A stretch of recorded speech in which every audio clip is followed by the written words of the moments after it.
Live from Quezon City, Philippines. Your news, current affairs, and public service channel. Philippines, welcome to Channel TV 0077. Lingkod bayan, ang nag-iisang may pusong mapagkawang-gawa sa mundo ng balitaan, kalusugan, kapayapaan, katiwasayan, at kagandahan na may kalakip na tugtugan.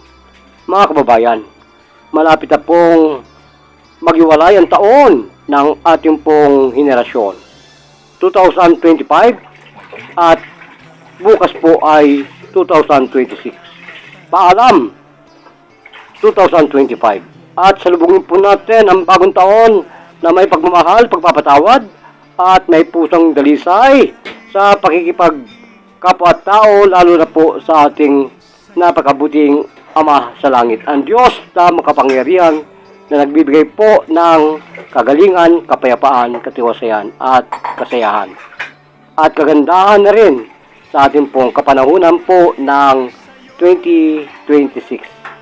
Ang ating pong handog ay ang sadya namang dating pasyente po natin na tumawag pa galing Baras at nais po niya ang magpagamot at hindi po niya akalain na mahirap daw magamot ang kanyang karamdaman, obstruction.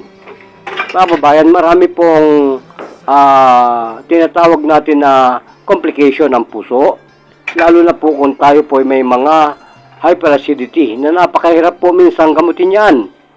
Tsambahan lang talaga sa Diyos at himala, mga kababayan. Wala pong hindi maniniwala sa himala ng Diyos. Kung tayo po nahihirapan sa ating pong mga beauty, ay tangkilikin po natin ang himalang ito sapagkat ito po ay panahon pa ng samot-saring henerasyon ng ating pong pagkipagtunggali sa lahat po ng sulok ng bansa. Ito po ay Ancient Alien Specialist, Assassin Medico, Philippines na gumagabay po sa lahat po ng mga naniniwala sa isang Diyos, One God, One Nation. At panabik po ang tagpo at hindi na raw po siya makahinga at nasa dibdib na po. Nasa sternum na ang stress ng kanyang hininga. Magkukulaps na po yan. Marami pong pumupunta dito. Diyan pa lamang po sa Sampaloc Street ay wala ng buhay. Naimatay na. At halos agaw buhay. At yan po kita po ng mga tao dito sa ating barangay Mayamot. Lalo na po dito sa ating Sampaloc Unit 6. Ang ating pong pakipagkaisang pagiging matagumpay sa larangan ng mediko ng himala. At minsan po pinapagalitan pa ako ng mga kapitbahay natin sapagkat alam mo palang himamatay na, ay bakit gagamutin? Syempre pagbaba po ng taxi, hindi natin sukat dalangin, syempre naubusan ng hininga. Anong gagawin natin? Di pakita sa mundo kung gaano tayo kalupit, no? Gaano kalupit ang ating pananampalataya sa ating pong may kapal. Kaya ngayon pong bagong taon, mga babayan, ay iaalay ko po at binubuwis ko po ang aking panahon, oras, at aking pong adikayang maglingkod bayan sa lahat ng mga idols po natin na makita ang mga footage na to. Di naman po kagandahan po ang klinika po natin sapagkat talagang sinadya ng tadhana na sila ay maluklok sa sabsaban na wala po talagang kailaw-ilaw, walang katabing-tabing, na para po sila ay nasa sabsaban. Unique, Kung ganun po, ginawa ko ang ating pong headquarters para po wala pong aping Pilipino na matakot sa kagandahan ng sabsaban ng klinika natin. At marami po kayong mga bystander dito. Dito nagtitiktok, dito nag-ML, wasak na ang aking mga lamesa, wasak na ang mga bangko, mamaya nagkakaroon ng karamdaman, nahimatay. Ayun po, collapse ang aking mga bangko, sira. Ganyan po ang mga bisita ng aking pong paglilingkod sa bayan. Wala pong inuuri, kundi ang lahat po ay welcome. Kaya po yung mga tabatsoy ay pag umupo sa ating pong napakagandang lamesa, ang mga bangko ay sira. Walang quality. Kaya po sana sa mga pupunta po dito, doon na lang po kayo umupo sa semento. Kaya po yung aking mga kama dito na galing po sa Bombay, nawawasak. Kaya kawawa po naman ang paglilingkod bayan ng inyong lingkod. Walang-wala. Kaya po may mga karamdaman dyan, huwag na po kayong magtago sa lingkod bayan.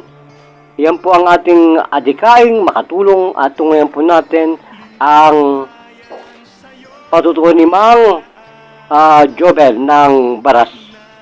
Ito po, Rizal. Pakinggan po natin. Okay bro, live na live tayo. Bagong taon na ikaw ay nagpapatuto. Ano bang nangyari sa beauty mo ta nangayayat ka na? Dati, puso ang tinanggal ko sa barado ng puso mo. Ngayon napasugod ka, anong nangyari? Napasma yata ako. Ha? Masama, napasma. So ngayon, yung ganyan sa bahay mo, pag humiga ng ganyan, gano'n ka nahirapan sa hininga mo? Parang lang malaki po ito. Parang lumalaki. O ngayon, nasaan ang paglaki ng tiyan mo? Mungkin na po.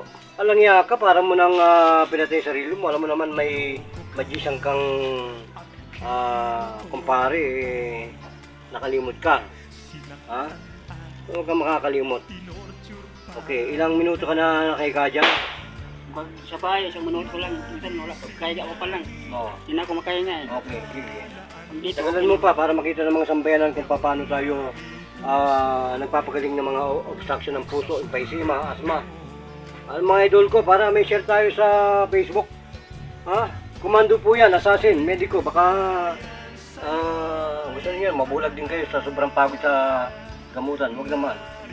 Magpakilala ka na sa buong Pilipinas. Ano pangalan mo? dito po, sa Jobel Lara po. Kailangan na mga 2 weeks ka bago ka mag-rider ha. Hindi po. Saka mga gulay-gulay lang, mga ano lang, yung gatas-gatas ka lang. Hindi po. Yung ibang doktor pinagbabawal ang mga gatas, pero tayo, gatas tayo. Hindi po. Gatas ang sinukuan. O, bangon ka na. Anong pakaramdam mo na? Para kang natawan yata kanina, hindi ka na makahinga. So, yung una, Babagsak ka na. yung una naramdaman ko yung ano ko eh. Ha? Yung likod ko. Ayan o. Ano daw yung... Bugbog. Yung ano mo, bugbog sa may bladder. Oo, Sa may lang, sa bugbog yan. Yun ang blason. No? So, anong ilang minuto ka pinagalang ng Panginoon? okay na po. Bugin na ngayon, hindi na uso ngayon tawas-tawas ha. Uso pa rin yun kung gusto mong magpauso tayo. Nagkandila tayo. Ano pa? Ano pa mga naramdaman mong parang hindi makuha ng mga simpleng hilot? Wala naman po. Gumana yung pakiramdam ko. Ngayon, saan ta tinusok? Nandito lang. Saan ta tinusok? Yan ang vital ng assassin. Kahit puso, doon mo ilalanpol ang vital touch ng puso. Hindi po dito sa ospital, cardiopulmonary resuscitation, malayo yan sa cardiac arrest, sa heart attack, no? So, ano pang parting message mo sa buong mundo at sa lahat ng nais mong marating na yung panawagang ito at himala? Bakit para ka nang mamamatay kanina? Ano bang katotohanan sa likod ng inyong mga nararamdamang paghina ng katawan? Hirap na kung uminya. Pag lumuno ka, naisusuka mo, gano'n. Pag uminom ka, isusuka mo rin. O ngayon, nasaan yung uminom ka? Pag sa mukha ko, wala pong may labas. Walang may labas ngayon. Okay na. Gano'ng kapait ito ngayon? Mga pait siya eh. Sabi mo, gano'ng kapait yan? Mga pait siya na parang tablet. Sumarap na. Apo. Gano'ng kabisa niyan? Ang ano siya, parang lemon juice na po. Lemon. Okay. So sabi mo, thank you Papa God. Thank you po, Papa God. Si George Caredo. Po, George, hindi ko po. Si John Malgalig. Yung margali. O yan, mga bossing ko yan. At ang inyong likod. Papatrol at ang inyong good buying po sa inyong lahat. Maraming salamat po. Mahal ka ng programa. Po, mahal ka. Okay. Diyos mabalos. Salamat Pilipinas sa ating pong programang Lingkod Bayan na nakinig. At sa mga hindi nakinig na mga taga-subaybay po natin at hindi tinapos, maraming pong salamat. Yan po si Mr. Jobel ng Baras na damukal na. Siksik-liglig ang kanyang kahirapan at pigati. Hindi makahinga, hindi makakain, hindi makainom, at hindi makagalaw. Pagod na. Mr. Jobel, ang gamot po natin ng inhalation, ang pinakamabisang gamot. Ako lamang yata hindi gumagaling. So, katotohanan po, reality-based talk po tayo sa lahat po ng mga walang pera. Ito po yung Lingkod Bayan. Pumunta lang po tayo. Schedule po natin kahit po yan ay nasa rurok ng oras ng ating gabi, ay tayo po ay tutulong. Sabot po ng inyong mga kaya ng inyong abang lingkod. Huwag pong mahiya. At yan po ang ating lalagak sa ating kapanahonang hinaharap na 2006 ay ang pag-asa ng kabanalan po ng Diyos ng mediko. Assassin, Mediko. Para po sa lahat po na may mga question, suggestion, magsumbong, at narito po ang inyong abang lingkod, Doc John Ancient Ugagre, specialist para po sa inang bayan. Huwag po kayong mahiya kung wala po kayong pera, huwag po kayong mahiya kung wala kayong magandang damit, huwag po kayong mahiya kung ano man ang amoy natin. May sabsaban po ditong Mediko. Nakita po naman ninyo, mabuhay Pilipinas, adios!